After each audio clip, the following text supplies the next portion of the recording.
The state 7-on-7 tournament is finally upon us this weekend. 5 big country teams have qualified. We've been getting you guys ready for the Crosstown Showdown all week, and now it is finally here. Well, on Sundays we take a look back at this past week's high school football performances from around the big country, and we recognize several athletes who had some great performances. The Albany Lions are a football program that's used to having a lot of success in the playoffs, as you can tell by their state championships back in the 60s. Well, happy homecoming from Shotwell. The Cooper Cougars have been on a roll so far this season in their first 3 games, and they're not really expecting tonight's game against Friendship to be any different. Now, like we've been saying for the last couple of days, the Albany Lions are back in the state quarterfinals for the 4th time in 5 years. It's been 5 years since the Albany Lady Lions found themselves back in Austin for the state tournament. Now, after a hard-fought season and an undefeated record through the playoffs, the Albany Lady Lions season comes to an end at the hands of reigning state champion Bell.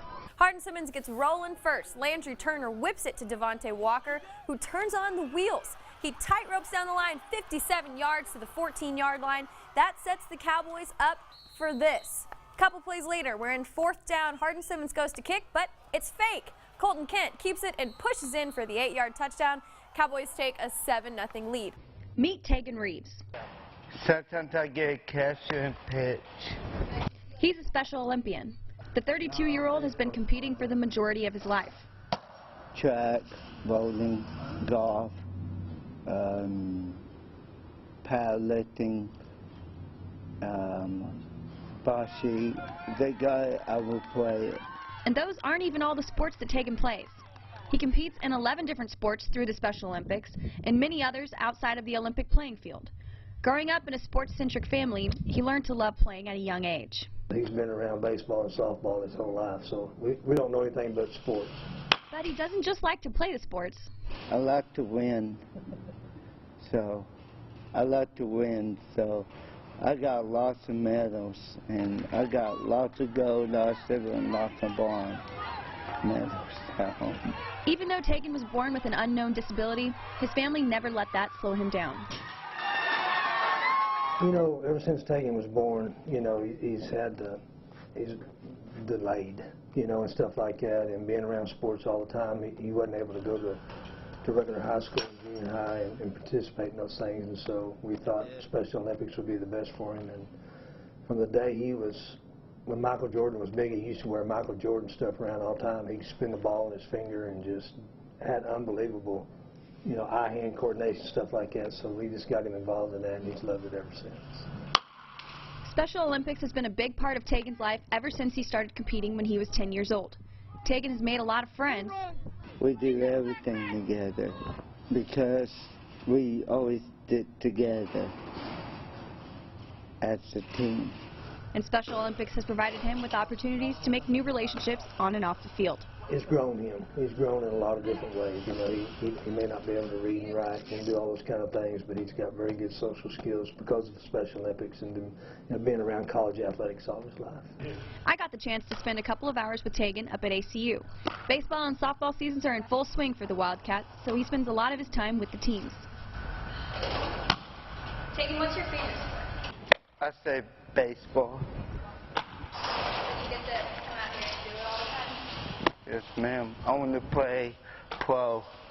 My dream, play pro. My dad going, Tegan, play for the Rangers. Right? I come first time I come to baseball every day to work out with the team. And they let me hit and pitch. Well, when the Wildcats are out on the field, you can bet Tegan will be out there with them, whether it's shagging balls, hanging out with the pitchers in the dugout, or just being a light when it gets a little dark. He's got so much energy, and I can tell y'all that my arm was really tired after throwing with him the other day. In studio, I'm Margaret Johnson. The finale of the Cat Claw Classic over at Bulldog Gym. The Wiley Bulldogs made it all the way to the championship game. They're taking on Amarillo High, David's alma mater. The Bulldogs versus the Sandies, and as Dave would say, blow, sand, blow. This one came all the way down to the wire, so let's take a look at some of what happened. The Sandies jumped ahead first. Nathan Betts gets the pass down low, bobbles it a little bit, but eventually finds the net. Amarillo High leads it. Then Wiley started to get going. Sam King on the fast break drives the length of the court, misses the layup, but Kyle Roberts is there to tip it on in for the Bulldogs. Later on, some quick passes get the ball in Dylan Eisenhower's hands for the layup. The game is really close at this point, and then we get a steal. Steven Lopez just takes it right away from the Sandys and flies down the court for the bucket. And like I said, this one was close for the whole game, but in the end, the Bulldogs get it done with a nice 60-58 win over Amarillo High. The Bulldogs are your 2017 Cat Claw Classic champions. On to college basketball now. The ACU Wildcats are both at home for their annual Christmas Slam at Moody Coliseum, and we'll start first with the men, and everyone was in the Christmas spirit at today's game. A lot of fans in attendance in Christmas sweaters. That's what you like to see around the holidays. The Cats came out with some hot buckets right away. Tevin Foster gets the rebound and gets it down to Isaiah Tripp in the corner. Laces in the three. ACU is ahead. Then the Bobcats answer. Jalen Shed down low, looking to make a move. Finally finishes it off with a nice layup, but later ACU gets it done on the baseline. Jelani Friday on the block, makes a turn, sinks the basket for the Wildcats. The Bobcats led 35-27 at the half, but ACU stayed right there with them, taking a lead in the second half. And ACU continues their takedown of big D1 schools with another big win tonight. The Wildcats come back to win at 72-68 and move to 7-3 on the season. Now to the first game of the day, the ACU women hosting the Howard Payne Yellow Jackets. The Wildcats get it going first. Kayla Galindo gets it to Dominique Golightly at the top of the key. That's a sweet three to start the game, but Howard Payne is going to respond immediately. Jada Evans pulls up with a nice mid-range jumper to cut the score to 1 point. So ACU is going to take advantage of a steal here. Brianna Wright hits Pamela Herrera in the air down below. Nice basket. ACU adds to their lead.